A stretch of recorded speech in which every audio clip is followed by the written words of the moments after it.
alami sudah galau duluan. Nah ini sehingga stres dulu ya. Kenapa demikian? Karena beda itu standar. Nah, kalau menurut Bapak gimana nih Pak? Apakah instrumen-instrumen tadi seperti zakat, infak, sedekah atau wakaf ini menjadi solusi nyata untuk mengatasi dari kemiskinan ini? Ya, jadi pembangunan itu bagaimana merubah ya nasib seseorang yang tadinya miskin menjadi tidak miskin.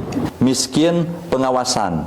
Yang terjadi apa? Hari inilah terbukti berapa jumlah koruptor yang masuk BUI. Bismillahirrahmanirrahim. Assalamualaikum warahmatullahi wabarakatuh. Waalaikumsalam warahmatullahi wabarakatuh. Inna hamdalillah nahmadu wa nasta'idu wa nastaghfiruhu wa na'udzu billahi min syururi anfusina wa min sayyiati a'malina may yahdihillahu fala mudhillalah wa may yudhlil fala hadiyalah. Asyhadu an la ilaha illallah wa asyhadu anna Muhammadan abduhu wa rasuluh la nabiyya ba'da amma ba'du. Halo Sobat Cias, selamat datang kembali di podcast Kupas bersama Anak Cias. Alhamdulillah kita bisa bertemu kembali dengan Sobat Cias. Semoga Sobat Cias selalu dalam keadaan sehat dan juga penuh semangat. Nah, sebelumnya perkenalkan, saya Fatimah Nur Azizah selaku moderator hari ini, juga rekan saya Naila Bidah Adelia. Baik, pada episode kali ini kita akan membahas tema yang sangat menarik dan dekat khususnya dengan kita sebagai masyarakat Pak.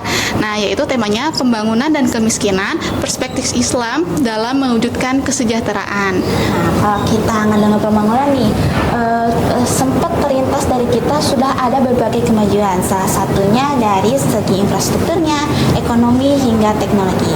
Tapi di sisi lain masih ada tantangan yang perlu kita hadapi seperti kemiskinan dan juga ketimpangan sosial.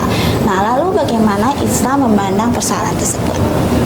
Nah, untuk membahas tema tersebut, hari ini kita sudah kehadiran narasumber hebat kita, yaitu ada Bapak Dr. Ibnu Malik, SIP MSI. Selamat datang Bapak, terima kasih sudah bisa hadir dengan podcast Kuas hari ini. Jadi bagaimana Bapak kabarnya hari ini? Alhamdulillah. Semoga sehat selalu ya. Alhamdulillah. Oke, selanjutnya terima kasih sebelumnya kepada Bapak atas kehadirannya. Oke, kita akan langsung saja ke pembahasan pertama. Nah, mungkin Sobat Cias pernah mendengar bahwa bahwa pembangunan itu merupakan salah satu indikator kemajuan suatu negara. Nah, tapi mengapa walaupun negara itu sudah banyak membangun, tapi masyarakat itu belum merasakan kesejahteraannya. Nah, kalau menurut Bapak bagaimana persoalan tersebut itu? Ya. Bismillahirrahmanirrahim. Assalamualaikum warahmatullahi wabarakatuh. Waalaikumsalam warahmatullahi wabarakatuh. Alhamdulillahirabbil alamin wassalatu wassalamu ala sayyidina Muhammadin wa ala alihi washabihi ajmain. Rabbi shrah li sadri wa yassir amri wahlul 'uqdatam min lisani yafqahu qawli. Terima kasih pada adik-adik mahasiswa ya yang sudah mengundang Bapak untuk menjadi narasumber ya dalam diskusi di sore hari ini ya tentang temanya ya mengenai pembangunan dan kemiskinan dan perspektif Islam ya. Karena Islam itu sudah sempurna dan punya solusi ya untuk mengatasi terkait dengan masa-masa kemiskinan ya. Sebelum Bapak membahas lebih jauh lagi, Bapak mengutip ya salah satu ayat dalam Al-Qur'an ya surat An-Nisa ayat 9 ya firman Allah Subhanahu wa taala a'udzubillahi minasyaitonir rajim wal yakhshal ladzina law taraku min khalfihim dzurriyyatan dha'afu wa khafu 'alaihim wala yattaqullaha wal yaqulu qawlan syadida. Ya. Ini sebuah ayat peringatan bagi kita bahwa kita sebagai seorang muslim tentu memiliki tanggung jawab moral ya. Dan dalam ayat ini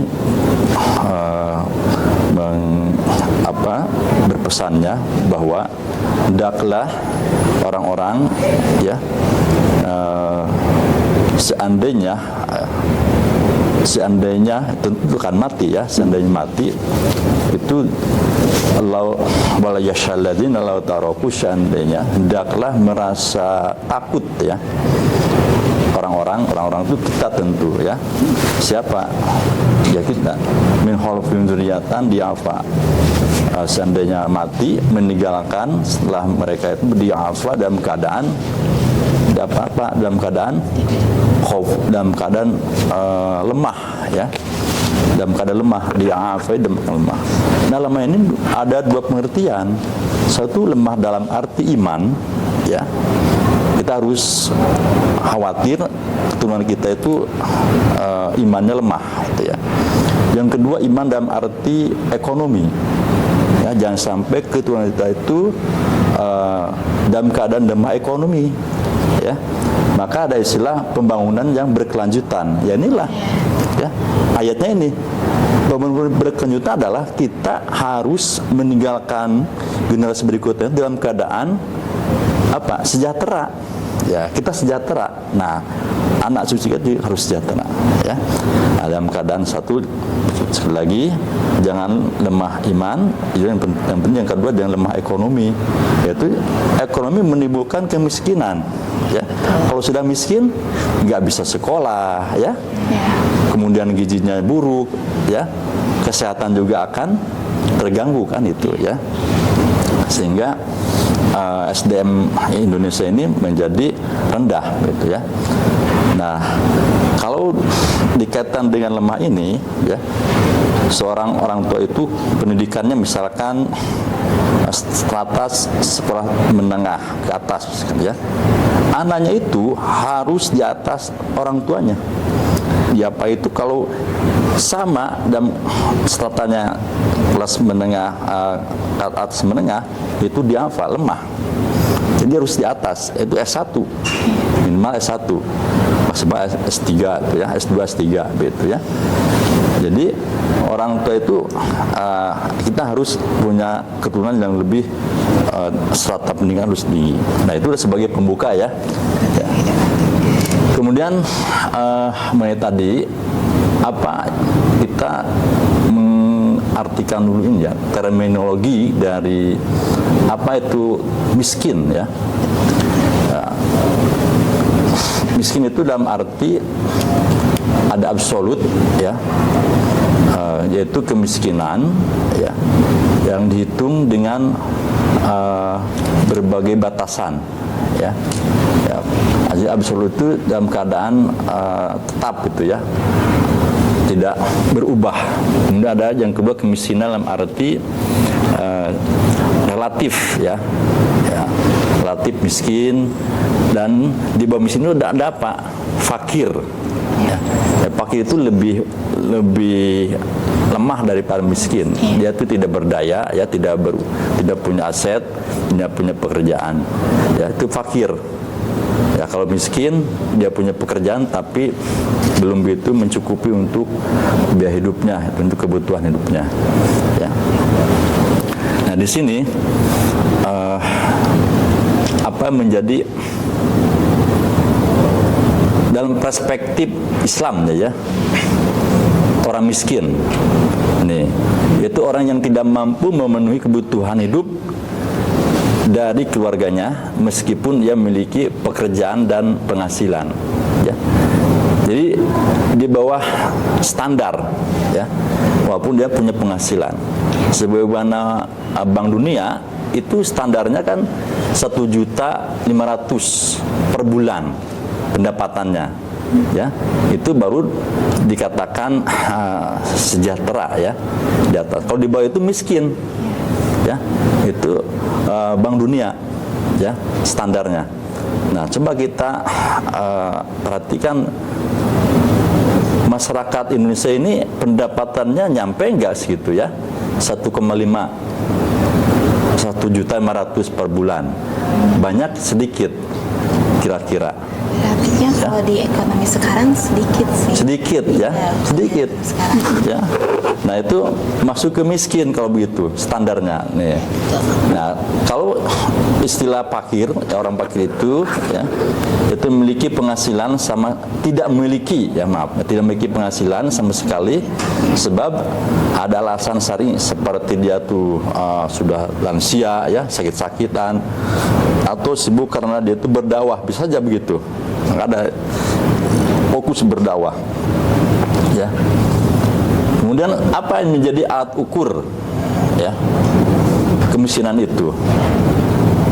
Alat ukur kemiskinan itu tentu ya dilihat dari pendapatan tadi ya, pendapatan sejauh mana dia itu mencukupi kehidupannya ya. Kalau dia belum bisa mencukupi berarti kategori miskin ya. Kalau dia sudah mencukupi berarti di atas miskin kan, artinya sudah sejahtera atau prasejahtera ya. Lalu menurut Bapak, kalau pembangunan di Indonesia saat ini tuh sudah bisa disebut berhasil atau belum ya? Mengenai Nah, tadi ya sebagai permasalahannya kemiskinan ya, tadi belum tuntas ya mengenai jumlah kemiskinan itu. Menurut Bank Dunia itu sampai 63% kalau nggak salah. Jadi ditunda 134 juta. Ya, kaitan dengan tadi pembangunan itu ya. Tapi versi BPS ya, BPS Badan Pusat Statistik ternyata hanya 24 juta yang miskin itu. Kenapa demikian? Karena beda itu standar. Nah, kita ke pembangunan tentu ini sebagai objek ya, objek pembangunan adalah mengentaskan kemiskinan. Ya, maaf ya, jangan ada istilah memerangi atau menghilangkan kemiskinan. Karena kemiskinan itu tidak akan hilang. Ya, tapi yang ada adalah program pengentasan kemiskinan. Ya, yang miskin itu tetap ada.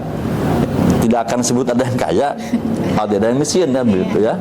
Ya, makanya ada konsep zakat nanti ya. Ya, jadi pembangunan itu bagaimana merubah ya nasib seseorang yang tadinya miskin menjadi tidak miskin atau prasejahtera menjadi sejahtera. Nah itu substansi dari pembangunan. Ya, untuk itu pembangunan hari ini harus pro umat ya. Nah, kita sebut umat ya, bukan rakyat. Pro umat. Ya. Bagaimana kue pembangunan itu lebih banyak dibagikan ke masyarakat bawah. Ya, program-programnya ya kena ya dengan cara apa? Memberikan pancing ya, stimulus ya, bukan memberikan umpannya ya, tapi bagaimana pancingnya. Contohnya apa pancing? Adanya padat karya ya, program padat karya, kemudian menginvestasikan pemerintah itu dalam misalkan untuk membangun sebuah industri ya, sehingga bisa menyerap tenaga kerja ya, dia tuh bekerja di sana dan menjadi pendapatannya kontinu ya, berkelanjutan ya, dapat menghidupi anak dan istrinya. Anaknya bisa sekolah, istrinya bisa bisa mendidik anaknya, betunya suaminya ya bekerja ya. Nah, maaf ini mengkritisi ya, ini kan bebas ya. Nah, kalau kita mengkritisi kebijakan hari ini ya MBG ya. Nah, MBG itu kasih umpan ya, bukan kasih pancing, kasih makan kan itu ya, kasih makan anaknya. Tapi bagaimana kalau orang tuanya agak kerja, sama-sama saja kan bermasalah itu ya. Tapi bagaimana uang APBD itu untuk pembangunan yang produktif, tepat sasaran, dan bisa memberdayakan masyarakat ya, bisa merubah nasib ya, bisa merubah nasib masyarakat gitu ya. Tadi sebelumnya sempat disinggung terkait pementasan kemiskinan, ya, terkait mengurangi kemiskinan. Nah, kan kalau di Indonesia ini tuh ada salah satu program kayak bantuan sosial. Nah, menurut Bapak mana yang lebih penting dalam dampak jangka panjang antara memberikan bansos atau memperdayakan masyarakat secara mandiri? Ya, baiklah. Nah itu kedua-duanya plus yang pertama ada plusnya, ada plus minus. Plusnya ada minusnya. Yang kedua banyak plusnya. Ya, itu ya. Dan netral saja. Bansos sah-sah saja ya disalurkan. Itu dalam rangka untuk memberikan stimulan ya. Untuk dalam keadaan tindakan darurat ya. Kalau orang sudah lapar kan, ya nggak ditunda-tunda kan itu ya. Maka ada program BLT ya, bantuan langsung tunai ya. Ya, itu dalam rangka untuk cepat ya menanganinya, yang sampai terjadi kelaparan ya, terjadi busung lapar ya.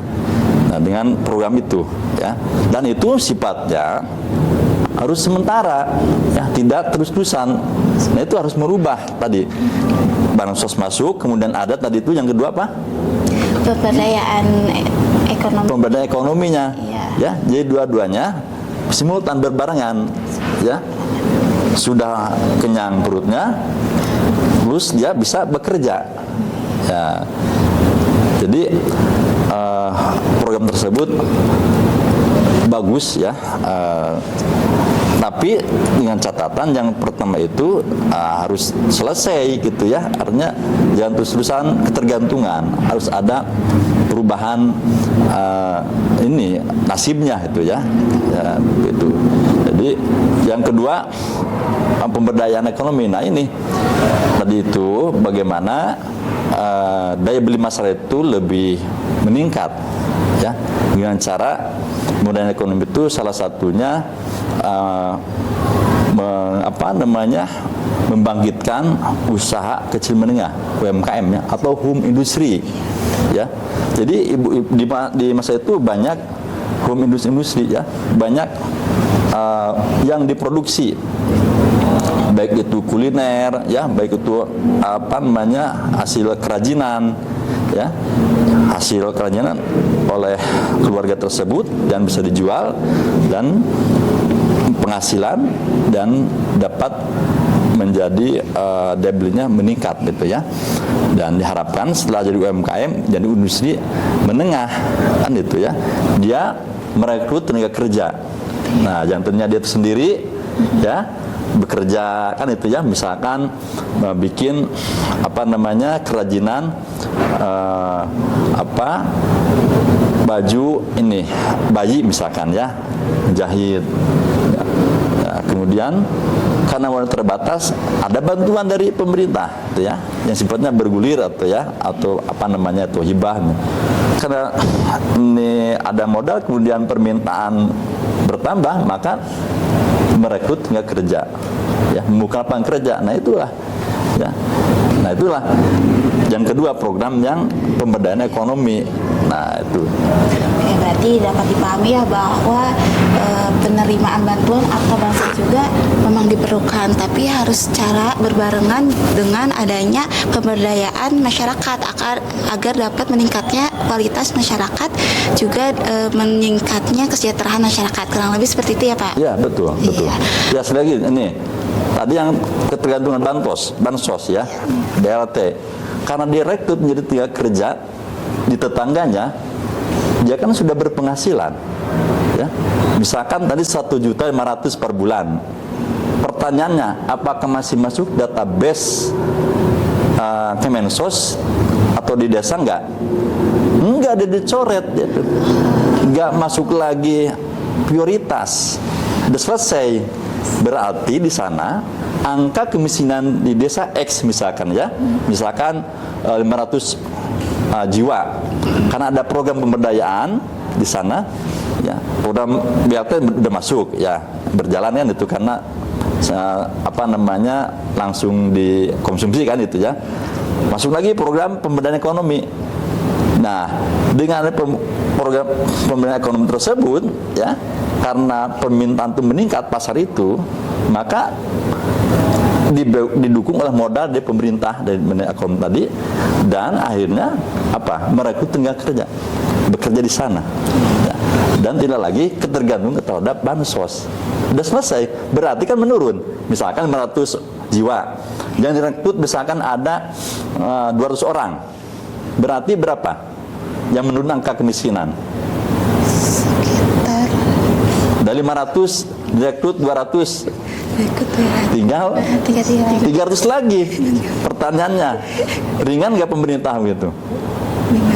Ringan kan itu ya, lebih ringan. Jadi Bansos tadi kan dikurangi dananya. Nah itulah ya, substansi pembangunan yang tepat sasaran ya, dan berkelanjutan terus kan itu ya.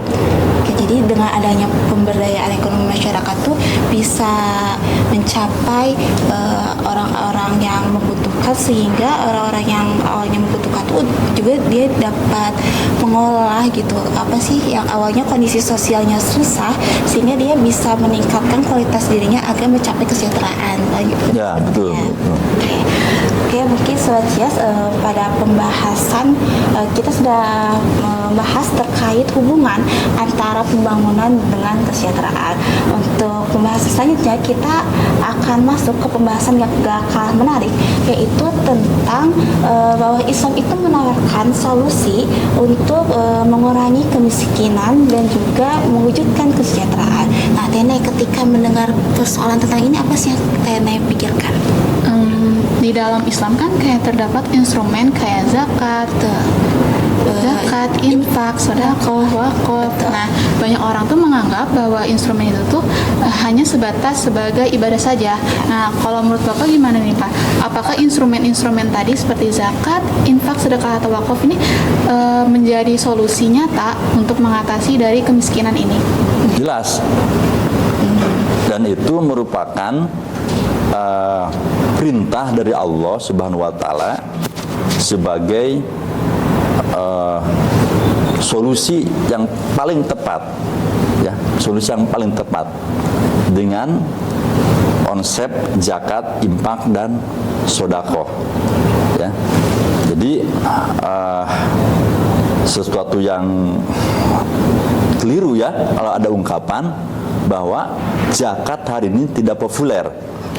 Ya, gitu kan? Nah, kita sebagai umat yang beriman ya, kita yakini ya, kita istiqomah bahwa Al-Quran itu sesuatu yang sempurna. Pada Al-Quran itu menjelaskan yang sudah lewat, yang sedang kita jalani hari ini, dan yang akan datang. Itu Al-Quran. Artinya tidak ada istilah kadaluarsa. Ya, Al-Quran menjelaskan yang sudah lewat, artinya kita harus hati-hati kan, menjadi sebuah apa namanya pelajaran atau cermin. Apa namanya? Ya, kalau ada orang yang tidak taat terhadap hukum-hukum Allah ya, Allah ini kan musnahkan. Ya. Fir'aun, Kerem, nah, karena dia menentang hukum Allah, ya. Apalagi umat Nabi Lut, ya menentang hujan batu. Umat Nabi Nuh disunamikan, itu tsunami sedunia, ya tidak ada daratan saat itu. Yang mana hanya dalam perahu saja 40 orang kalau nggak salah ya. Nah itu sebagai pelajaran bagi kita bahwa kalau menentang hukum Allah pasti Allah akan timpakan azab ya, jangan diharap di dunia pun akan ditimpa azab. Nah kembali ke Al-Quran tadi bahwa konsep Al-Quran itu sesuatu yang sangat solutif ya untuk mengentaskan namanya kemiskinan ya. Dan konsep zakat itu, zakat artinya dalam peribahasa itu bahasanya pembersih, atau zakat itu artinya berkembang ya. Jadi orang yang zakat itu akan bersih dari asetnya, kekayaannya ya. Dari tadinya dia itu bekerja profesi halal ya, kemudian dia tidak zakat, maka harta yang dia kumpulkan walaupun dengan cara yang halal tadi itu ya, maka menjadi haram karena terdapat hak fakir miskin, yatim ya, dan sebagainya yang 9 asnaf itu dia makan. Padahal zakat itu pembersih, seperti gambarannya daki itu kotoran kita dalam tubuh kita ya, itu dibersihkan. Mau nggak makan kotoran? Tidak kan? Ya, itu bersih. Ya. Setelah jahat itu akan bersih. Jadi konsep jahat itu memberikan batasan maksimal. Nah ini batas maksimal atas kepemilikan aset.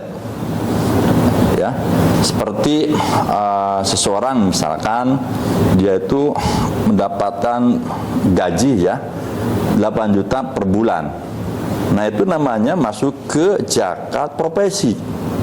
Ya, coba ada kan Bapak pernah menyampaikan ke mahasiswa aplikasi zakat. Ya, tinggal klik-klik berapa zakatku ya. Ya, akan keluar. Ya. Misalkan 25.000 per bulan itu keluar. Itu batasan minimumnya yang wajibnya. Sodako lain lagi, tidak ada batasannya, sodako infak ya. Jadi zakat itu merupakan konsep pendistribusian pemerataan kekayaan. Jadi tidak ada yang namanya aset itu harus terkonsentrasi di seseorang, tapi dia distribusikan ya. Dengan konsep ini yang tadinya dia tidak akan makan hari itu jadi menjadi makan karena ada dapat zakat. Itu secara tadi kalau BLT-nya sebenarnya ada BLT-nya. Kalau secara pemberdayaan ekonominya dia dapat zakat, dapat uang, dia jadikan modal usaha, bisnis, dagang, buka lapak, buka jongkok warung dari zakat itu. Belanja air banyak yang beli belanja sana, dapat untung kan? Dapat untung itu dia dapat penghasilan. Dapat penghasilan, daya belinya meningkat. Artinya apa? Hari itu juga dia tidak menjadi statusnya. Yang pernah menjabat zakat namanya apa? Mustahik zakat. Kalau dia sudah dapat usaha ya, dapat penghasilan, keluar dari zona mustahik menjadi masa transisi ya, zakat dulu kan, karena baru kan itu. Berarti besok harinya dia tidak lagi berhak untuk menerima zakat. Itulah konsep zakat, merubah nasib juga. Terus berkembang dia tuh warungnya, dia tuh sembako dari ruko misalnya jadi grosir, berubah kelasnya. Tadi mustahik menjadi tidak menjadi mustahik. Yang tahap ketiganya dia menjadi mujaki karena dia penghasilan, dikenakan zakat lagi, dia tuh berkembang lagi. Nah itulah konsep Islam yang sebenarnya. Jadi zakat itu ya jangan dipahami untuk konsumtif saja ya, tapi harus dijadikan sebagai konsep pemberdayaan ekonomi tadi ya. Boleh ada untuk BLT-nya itu ya, kalau dibagi ini ya, untuk pemberdayaan ekonominya begitu ya. Nah itulah, jadi tidak di sini akan berdampak kepada menghilangkan kesenjangan sosial ya. Tidak ada istilah yang kaya semakin kaya, yang miskin semakin miskin. Inilah permasalahan di Indonesia hari ini. Gini rasionya tinggi, yang kaya semakin kaya, miskin semakin miskin. Coba saja satu orang elit di Jakarta, dia punya lahan 500 ribu hektar ya, satu orang ya, kelapa sawit kan tapi di desa satu orang petani hanya sepetak saja dia, dan itu hanya sebatas menggarap, dan itu jumlahnya banyak itu. Nah itulah kantong miskin ada di pedesaan ya. Nah kembali lagi konsep zakat. Jadi zakat itu sebagai batasan maksimum kekayaan, maka kewajiban menunaikan zakat. Adapun sedekah itu sebetulnya sesuatu yang fleksibel. Walaupun dia itu belum wajib zakat, sedekah itu bisa aja dia bersedekah sesuai dengan kemampuan. Nah sebetulnya uniknya zakat itu adalah kedua-duanya ada di sana. Hablum minallah dan hablum minannas. Hablum minallah ada perintah Allah ya, taat pada Allah. Yang rukun berapa? Syahadat, sholat, salat, Puasa. zakat, puasa, mengaji, kan itu. Yang zakat itu kan, ya. Hablum minallah ada zakat, dalam zakat. Hablum nas ada dalam zakat. Hablum minallah tadi kan rukun iman, rukun Islam. Hablum nas dia mendistribusikan kayaknya kepada sama saudaranya. Nah, pertanyaan tadi menarik ya. Sejauh mana peranan zakat dalam mengatasi kemiskinan? Betul. Hari ini ya kesadaran masyarakat Muslim di Indonesia khususnya jangan jauh-jauh lah di UIN aja sini. Konteks UIN, cek UVJ oleh Anda berapa rupiah yang sudah terkumpul per bulan? Ya berapa cek aja oleh Anda UVJ sini belum optimal ya. Nah. Kembali ke wajib zakat tadi ya. Dalam Al-Quran itu ayat berapa ya? Coba dilihat ayat suratnya. A'udzubillahi minasyaitonir rajim. Khudz min amwalihim shadaqatun tutahhiruhum. Khudz min amwalihim min shadaqatin tutahhiruhum. Khudz itu apa? Dalam tata bahasanya apa? Khudz masuk kepada apa? Nah, fi'il apa? Fi'il amar kan? Apa fi'il amar itu? Definisinya. Perintah. Perintah itu hukumnya apa? Wajib. Allah perintahkan khudz. Apa khudz itu artinya? Khudz, ambil khudz min amwalihim, dari harta mereka. Min shadaqatin, dari sedekah. Sedekah itu mana? Itu adalah zakat. Tutahhiruhum, yang akan mensucikan kepada mereka. Harta mereka akan dibersihkan dengan zakat itu. Nah, konsep dalam undang itu perintahnya itu ambil. Kalau diambil, arti perintah ambil artinya apa? Harus proaktif, jangan pasif. Nah, inilah kelemahan UVJ ya, pengurus zakat hari ini di Indonesia. Kenapa kalah oleh petugas-petugas pajak?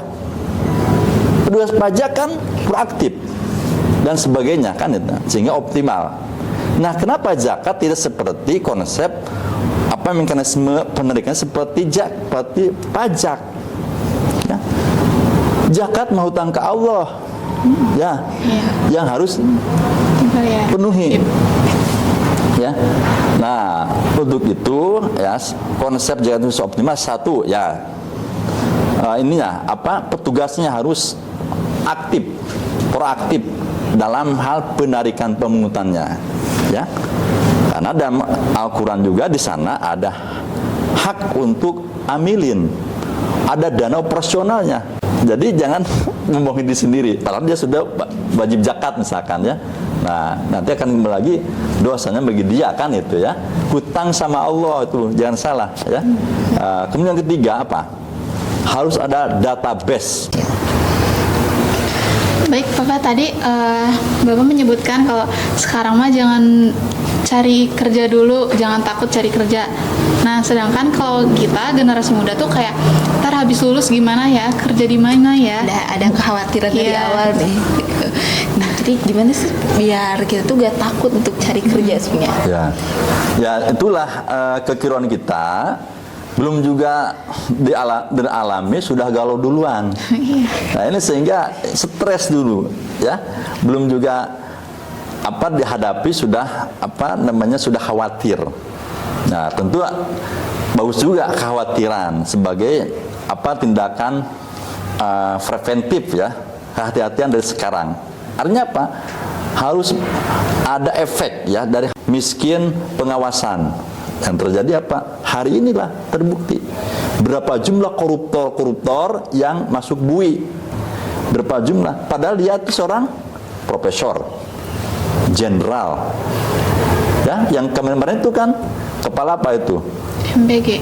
Iya, dia itu kan profesor, rektor. Nah, itu kan peringatan tinggi karena miskin akidah. Nah, terjerumuslah.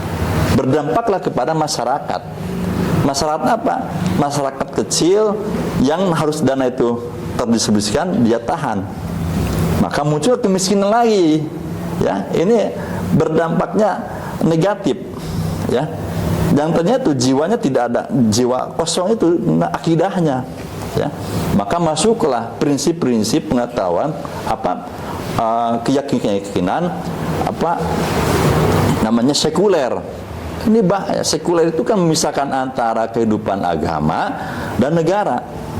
Karena agama mah cukup sholat, cukup mengaji, kan begitu. Ya, ke negara ya kita bernegara. Ini tidak ada kaitan. Nah, inilah suburlah yang namanya koruptor-koruptor ini. Karena dia tidak takut. Ya, pengawasannya cukup dengan CCTV. Ya.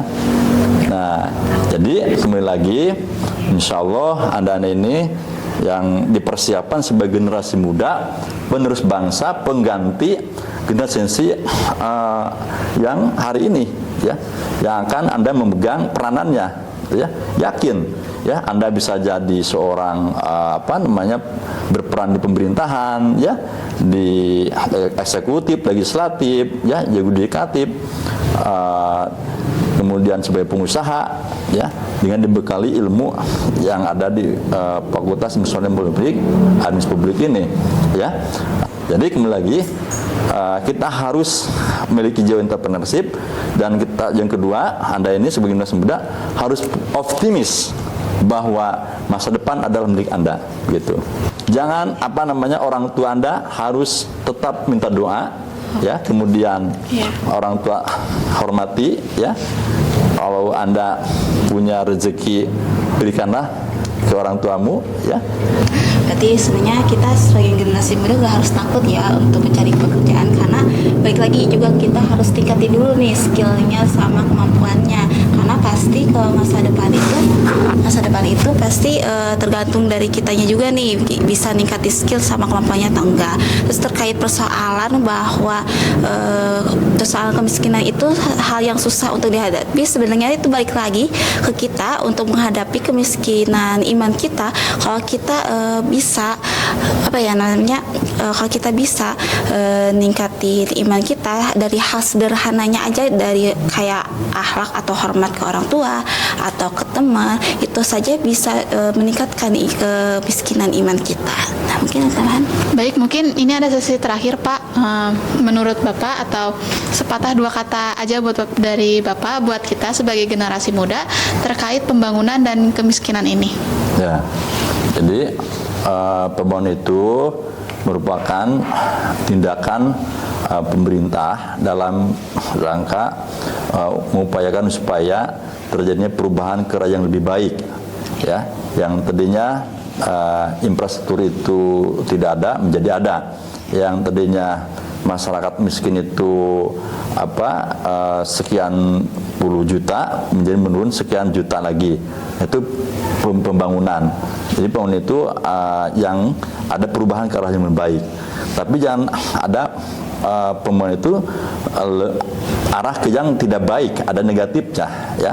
Yaitu pembangunan yang merusak lingkungan, ya, pembangunan yang hanya proyek saja, ya, tidak berkelanjutan. Itu harus dihindari. Yang kedua, masalah kemiskinan, ya, ini sesuatu yang harus kita tanggulangi segera mungkin, karena dalam hadis Rasulullah, kadal fakro ayakuna kufron. Sesungguhnya kekufuran itu, kemiskinan itu mendekatkan kepada kepakiran. Kepakiran itu, kemiskinan itu mendekat kepada kekufuran. Sudah dekat kepada kafir. Faktanya apa? Di berbagai daerah-daerah terpencil itu, penduduk pedesaan, karena dia itu miskin, datanglah misionaris membawa sembako, diberikan kebaikan dengan iming-iming sembako dan sebagainya. Ujung-ujungnya apa? Dia suruh masuk agama tertentu. Nah, inilah tanggung jawab kita sebagai generasi muda, ya. Jangan sampai terjadi seperti itu, ya. Karena dia itu miskin, iman digadaikan, ya, dengan sembako, ya. Jadi antara pembunuhan dan kemiskinan ini sesuatu yang harus berkelanjutan, ya, dituntaskan setuntas-tuntasnya, ya, jangan sampai terjadi ketimpangan sosial, ya, antara yang kaya dengan yang miskin. Nah, jadi semuanya saling memberikan kontribusi. Yang kaya memberikan kontribusi ke yang miskin, ya dengan cara zakat tadi itu pemerataannya, ya pemerataannya, yang miskin mendoakan yang kaya itu, ya, supaya berkah rezekinya. Baik, oke. Baik, tidak terasa kita sudah berada di penghujung diskusi yang sangat menarik ini ya Pak. Terima kasih ya Pak untuk Ya. materinya hari ini.